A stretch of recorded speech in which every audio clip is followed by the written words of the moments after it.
Umesikia pinky pinky ponky? That young man is 39 years old. Mujua leadership is there. The youth are now the leaders. Not tomorrow. Leo. Bwana Bishop, I want to tell you, we are very proud of what you're doing here. It takes a lot of courage to bring down a cathedral that has been here beyond your existence. Beyond your existence. And say we are going to bring it up to standard to modern day Kenya. That is leadership, and I can tell you, ACK Mount Kenya South Diocese, muko na kiongozi hapa. You are very, very lucky and very blessed. Let me say one or two words. I don't have the 7 points because, you know, the governor also wants to speak. I only have a few points. The first one, I must say, because in the little tours we did, we realized there is a problem with families in this country. We are having very many challenges. And many are saying that those challenges are coming because of money or lack of it. Others, morals. There is a Ghanaian proverb that goes like this. The ruin of a nation begins in the home. In the home. When you see a corrupt nation, that means you have a corrupt home. When you see immorality in the nation, you have immorality in the home. When you see theft, you have theft in the home. When you see homosexuality, yuko shida kwa nyumba. We are Christians. And we must hold our homes dear. That is what our forefathers taught us. That is our culture. Here as Moikoyos and others, correct? The home is everything. Everything. And we must now really start safeguarding the home. People talk about boy child, girl child. People are not talking about homes. The divorce rates are very high. The killings are very high. The decadence and drunkenness, very high. You know, even single mothers are at home. And we are not looking after single mothers, not inculcating them in familyhood. Without that home, we as a nation are destroyed. Today I hear young people, there was a radio broadcast on Friday where young men were saying they cannot get married. Women are too demanding. Ati wanatafuta pesa. And the women are saying the men don't want responsibility. So what are we going to have here? A country without homes, without families, without children. Isn't that the beginning of shaitan? Sio ni shaitan? The minute we are not going forth and multiplying, isn't that shaitan? Si ni shaitan? Hey. We must go forth and multiply. And Kiambu here, because you are the wealthiest county. Wachana na Nairobi hapa. Hata nyinyi mko Nairobi hapa na watu wangu wa Murang'a. You are the wealthiest county. We want to see the growth rate here rise beyond your imagination. Pana hii 1%, sijui 2%. God provides when you get children. So don't worry about money. Governor yuko hapa. Hata yeye aanzishe fund ya watoto. I used to say if I became president during this last election, I was going to make sure that you go forth and multiply. Unajua, I had a bishop in Nyeri who asked me, how many children do you have, Jimmy? I said 2. He said, you have not listened to God's word. 2 is replacement. You have replaced your wife and yourself. Multiplication ni 3, ni 4, ni 5. So I had said, Nikiingia urais wa Kenya, I want to assure you of one thing. You get through children, I reduce tax. You get 4 children, I reduce tax again. You get 5, na reduce tena.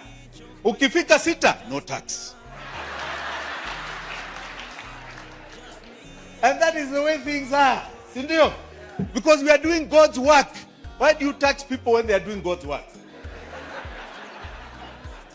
Na sisi ni watu wa Mungu. Bishop, in as much as we want to pay tax, you must tell serikali it must look after those who are doing God's work. Hiyo ni moja. Tuko pamoja? Are we together here? Aya. Ya pili. Because you know we are in siasa kidogo, we must talk some siasa, governor. We have got a new government. And let us not fool ourselves, this government has inherited huge problems. Huge problems. And I think it is only fair that we give this government time to deal with the problems they have inherited. Hii mambo ya ku point kila siku haina haja. Haina haja. People here are in serious problems. People are hungry. Yes or no? People are looking for the most basic of needs. You have children out of school that have no work. You have homes with no money, no jobs. And don't be fooled by anybody. These problems are going to increase long before they get better. So brace yourselves. You have unga now at 200 to 250. Maybe by the end of the year it will be about 300. This time next year, 500. This is not just our problem, it's also a global problem.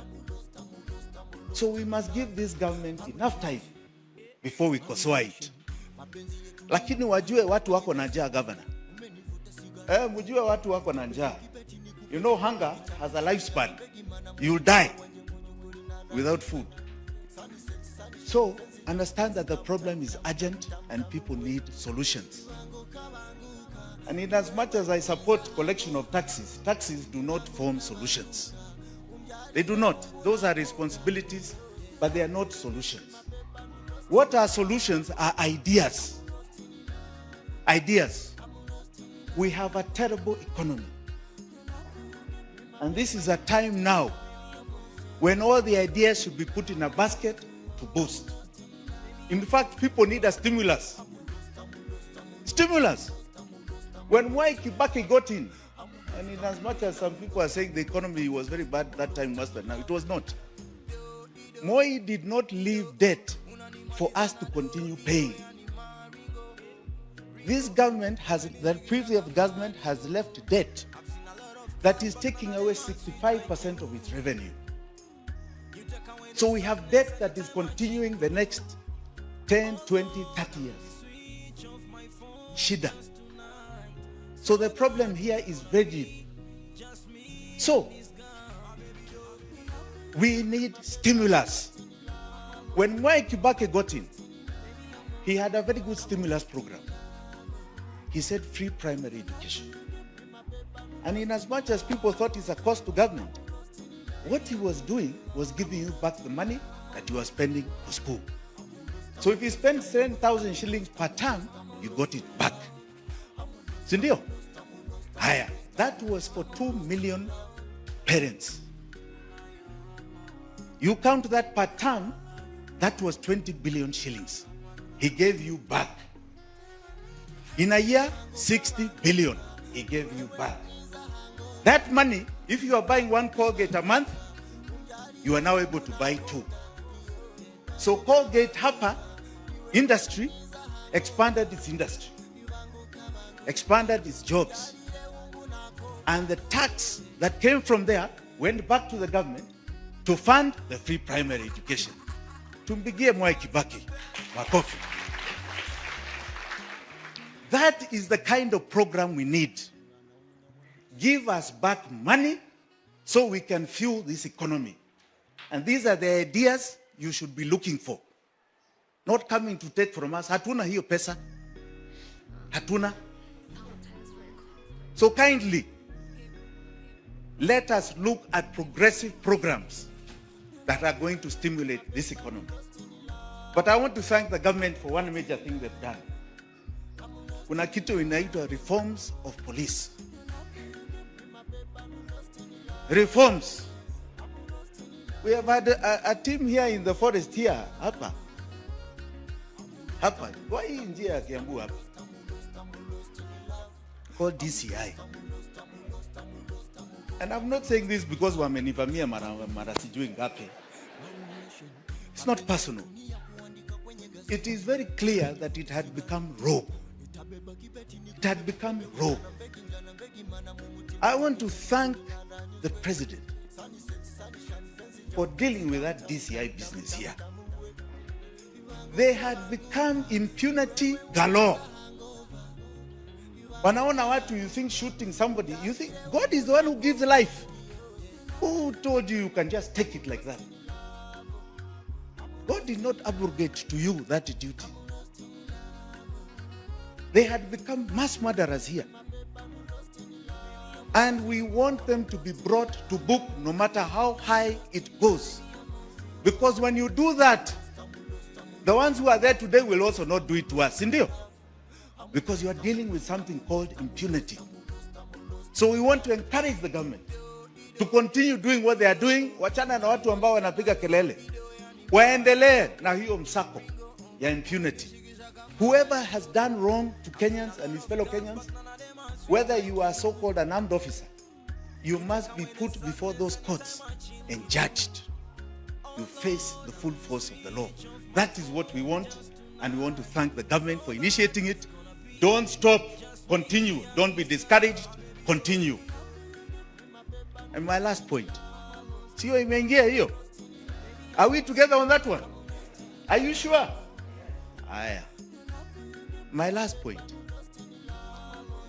is that you must appreciate you are the region that decides the destiny of Kenya. If you had any doubt, hii uchaguzi imeonyesha kweli ama si kweli. You are the region that decides the destiny of this nation. So you have a moral responsibility to keep guiding that direction for the good of all Kenyans. All.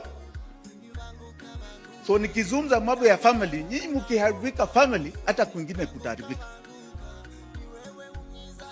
Nyinyi mkifaidika na pesa, you show other people the way. This is the way you make money, others will follow. So you have a greater calling in this nation. A greater calling. A higher one. And you must live up to that challenge. You don't start sliding downwards. You keep rising and keep rising and keep rising. And I challenge Kiambu specifically. You know the Jews, when they got Musako, what you don't know is that the Jews today control the airwaves here. There are very few people.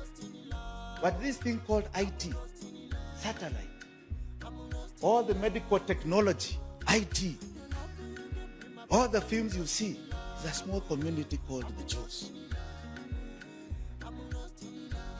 Your borders are not Kiambu or Central Kenya or Kenya.